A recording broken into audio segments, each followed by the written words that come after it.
Do you find yourself frequently reacting in anger? Would you like to know how to break that anger habit? Hi, I'm Pam Vredevelt, your online emotional health coach. And today I am with my good friend, Dr. Swarner, who is a chief psychiatrist in the Portland area, and he's been practicing for nearly 40 years. And he and I think we go back about 30 years here, and he has consulted with me and coached me and supervised some of my work and just been a great mentor to me, as well as many medical doctors across the country and all of his trainings in pharmacology and bringing people up to speed on the magnificent features of the brain. So I'm just so happy to welcome you, Warner. Thank you for being with us today. It's always a pleasure, Pam. Thank you for having me. Well, we've been talking in the last couple of episodes about how to get a handle on our anger, turn down the heat, and increase our sense of peace inside. And you've brought such color and depth to the discussion and helping us understand all the intricacies of the brain. And we've talked about how we want to learn how to take emotional inventory, and we've talked about building a behavioral repertoire. One of the things we discussed was just the neural circuitry of the brain and how cells that fire together wire together. It's like they form a pathway in the brain. Can you just kind of recap that for us real quickly? Right. Emotional behaviors are like playing baseball. If you keep practicing, you can get better at it. And if you keep hitting foul balls, you'll keep hitting foul balls. It's the brain does what it's good at, and it tends to keep getting better at whatever you keep doing. And that can be very ineffective at times, meaning if you're doing something ineffectively and keep doing it, the brain just wires itself to keep doing that even more and more intensely. It doesn't quit doing it just because the outcome wasn't necessarily positive. So I like your phrase, the cells that fire together wire together, because it's really very accurate. The brain associates and encourages and strengthens circuits as we use them the same way as it does muscles and muscle coordination in learning to hit a baseball.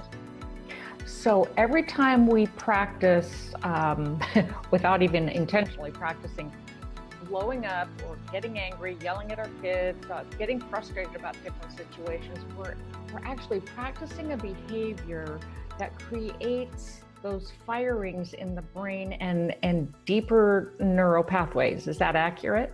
That's very accurate. And not only does the behavior get better, but sometimes being angry at yourself for getting angry gets stronger and stronger as well. The more self-criticism that you do about something, the angrier you become at yourself, the more intensely the brain associates those behaviors with reinforcement, with circuitry like a freeway, just more and more on-ramps to that circuit. It makes it easier and easier to keep being that way and to keep being angry at yourself for being that way. Wow. So the angrier we get, and the more angry we get, the more frequently we get angry, and it just continues to morph. It's a vicious cycle. Wow. Okay. So let's bring it back to a positive note here. That's right. And how we can begin to shift the other direction.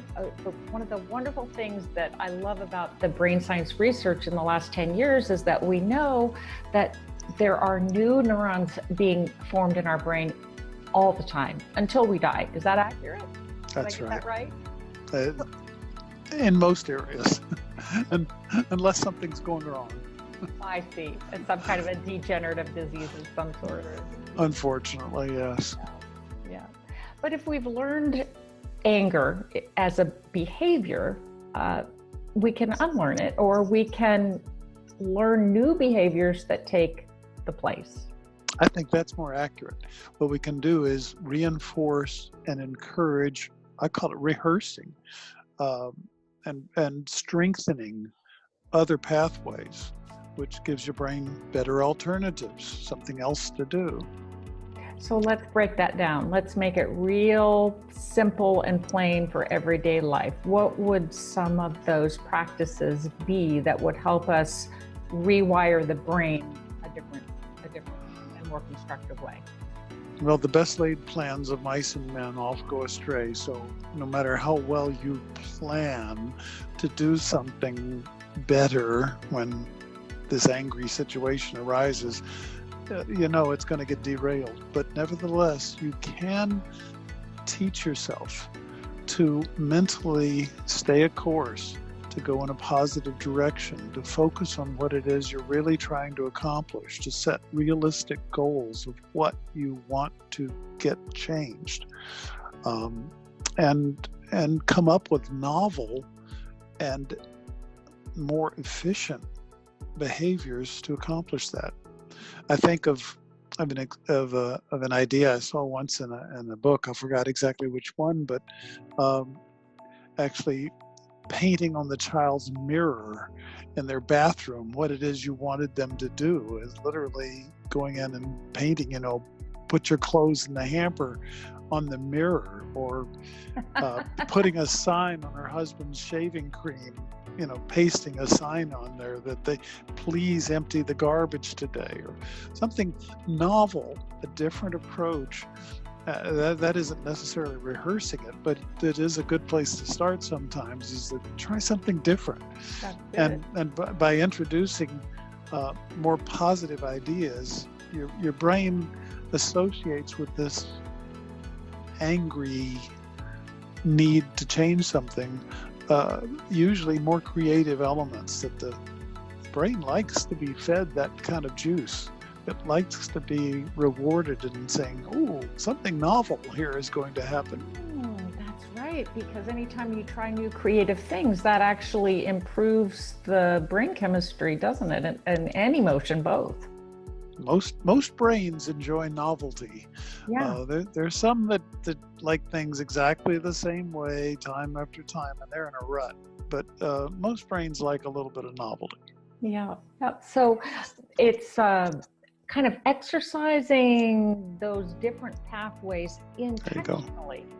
Yes, that's what we're talking about, is literally treating the brain's behavior, and thinking is a behavior. We often don't assume that, but thinking, worrying, these are actually brain behaviors that you can have some control over, and you can effectively develop pathways of more positive worry, if you will, of more positive problem solving than perhaps what the person has been locked in with. So how would prayer and how would reading scripture or reading more inspirational books, how does that play into all of this? Well, obviously, if those are torture for a person, that's a difficult place to start. And frankly, I know from some religious background that prayer for some people is like carrying out some sort of mental torture, and it really needn't be. Prayer is really a good place to start, I think, in terms of dealing with anger, because many of us are angry with God, and literally looking at what it is we're trying to approach God about is an effective place to begin starting looking at our anger behaviors.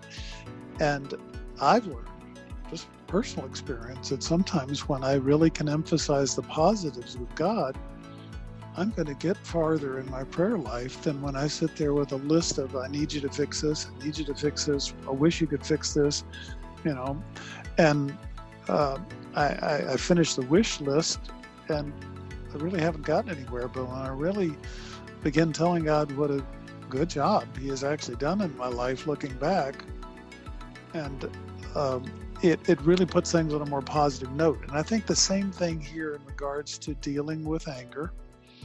When we reinforce positive approaches to things, we can strengthen our brain, we can strengthen our relationship, and we can improve our ability to use the novelty part of our brains. Yeah. So we're talking not just problem solving on the anger issues. We're talking bigger picture here as far as proactive practices that set us up to have a stronger kind of brain muscle or stronger neural pathways that are different from the anger pathways. I definitely think so. We can exercise positive emotional memory. I've never come up with a really good little rhyming phrase to capsulize that, but really that says it as clearly as I think possible. And that is, spend some time actually delineating some positive emotional memories in your life. Even if you write them on little 3x5 cards, just describe in detail an experience like walking on the beach on a warm day with a cool breeze and hearing the birds chirping and feeling the sand in my toes and hearing the waves gently rolling and thinking about a positive event associated with that and putting it all together. And what you do is you start using memory circuits that involve seeing, hearing, feeling, smelling, all of the senses, the warm sand on your toes, and exercise that, but just occasionally to actually review that particular little scenario or picture. And that seems like a menial task, but doing this and then doing that and doing that, you can actually strengthen these memories, strengthen these circuits in your brain that goes down these positive pathways rather than just the critical ones that say, every time I do this, it fails. Every time something good happens in my life, something bad happens. The more you focus on those, the more that's going to happen. Yeah, I think you're talking about increasing your level of happiness as well, not just decreasing anger, but increasing happiness. One of my favorite go-to exercises is at the end of the day to list what are three good things that happened today. And it can be as minor as I smelled fresh cut grass, or I saw new flowers pop up in the springtime. Just kind of sitting with those good things brings about that feel good. Absolutely. Yeah, and it kind of diminishes all the intensity, I think, of the stress of everyday life and even the anger that we feel about other things. There's something to be said about counting your blessings before you go to sleep, because the last thing of the day that you think about, you're thinking in terms of the good things and the things you're grateful for. That is actually what you go to sleep and kind of enters into your unconscious mind before sleep. So it kind of sets you up better for the next day as well. It's very, very important. And again, tying this into our previous discussions, this isn't a method of stuffing your anger or ignoring it. It's really the opposite. It's strengthening the positive muscles, if you will, of your brain, so that they can better be used when you do have to deal with the overriding emotional experience of anger. Anger is a very loud emotion. It's the loudest of all. It's much louder than love and acceptance and peace and joy. And it hijacks our whole emotional system. So you want the other parts of our emotional system to be strengthened to be able to cope with the hijacking experience when anger takes over. I just think that's so important because it really has to be an intentional choice to do that, to kind of balance out the loudness and the intensity of that anger emotion.